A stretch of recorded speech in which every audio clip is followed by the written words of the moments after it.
ভাঙড় বিস্ফোরণ কাণ্ডে এনআইএর হাতে গ্রেফতার শওকত মোল্লা। বৃহস্পতিবার থেকেই পলাতক ছিলেন শওকত।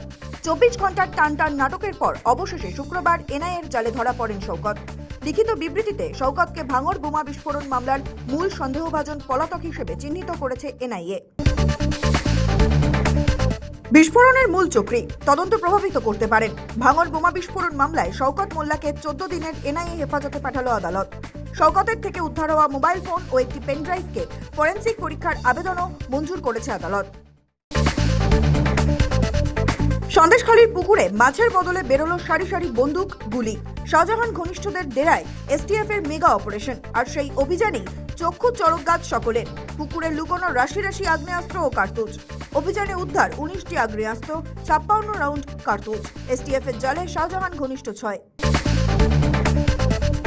সিএএ বিরোধী হিংসার তদন্তে বিশেষ সেল গঠন নবান্নর।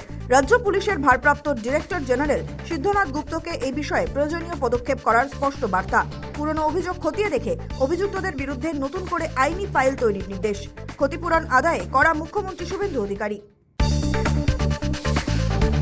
রাজ্য সরকার বদলের পর এই প্রথম পশ্চিমবঙ্গ সফরে রেলমন্ত্রী অশ্বিনী বৈষ্ণব। নবান্নে মুখ্যমন্ত্রী শুভেন্দু অধিকারীর সঙ্গে বৈঠকের পর বাংলার জন্য একগুচ্ছ মেগা রেল প্রকল্পের ঘোষণা। রাজ্যের প্রত্যেক জেলা জুড়বে রেল মানচিত্রে। আগামী দিনে রাজ্যে 1 লক্ষ কোটি রেল প্রকল্পের কাজ হবে। বড় ঘোষণা মুখ্যমন্ত্রী শুভেন্দু অধিকারীর। তাতে পশ্চিমবঙ্গে রেল সেক্টরে 1 লক্ষ কোটি টাকার বেশি কাজ হবে।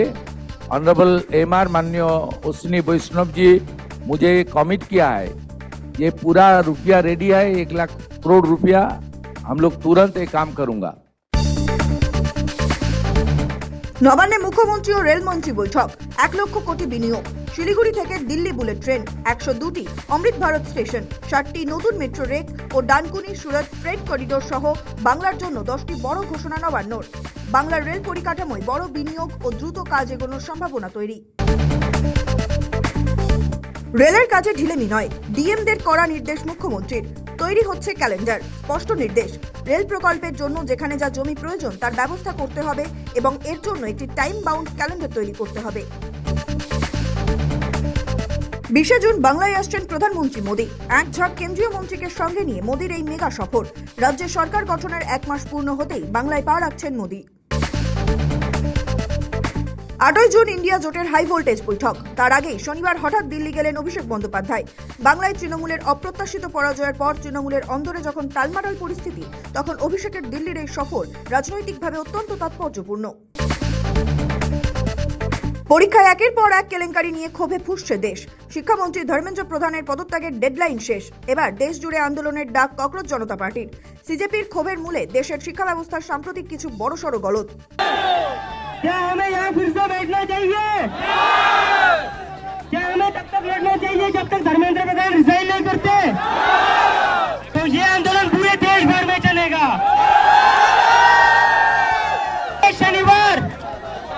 अगले शनिवार कौन कौन फिर से आएगा? अगले शनिवार कौन कौन फिर से आएगा? जब तक धर्मेंद्र प्रधान रिजाइन नहीं करता तब तक हमें रुकना नहीं है साथियों। আরো বাড়বে বৃষ্টি। কবে আসছে বর্ষা? আগামী কয়েকদিন কেমন থাকবে আবহাওয়া? উত্তর দিল হাওয়া অফিস। দক্ষিণবঙ্গের প্রায় সব জেলাতেই হালকা থেকে মাঝারি এবং বিক্ষিপ্ত বৃষ্টির সম্ভাবনা। রবিবার 7 জুন বৃষ্টি হতে পারে বীরভূম, মুর্শিদাবাদ, নদিয়া, উত্তর 24 পরগনা, দক্ষিণ 24 পরগনা, পূর্ব বর্ধমান এইসব জেলায়। বাকি জেলাগুলিতেও ঝড় বৃষ্টির পূর্বাভাস দিয়েছে আলিপুর আবহাওয়া দপ্তর।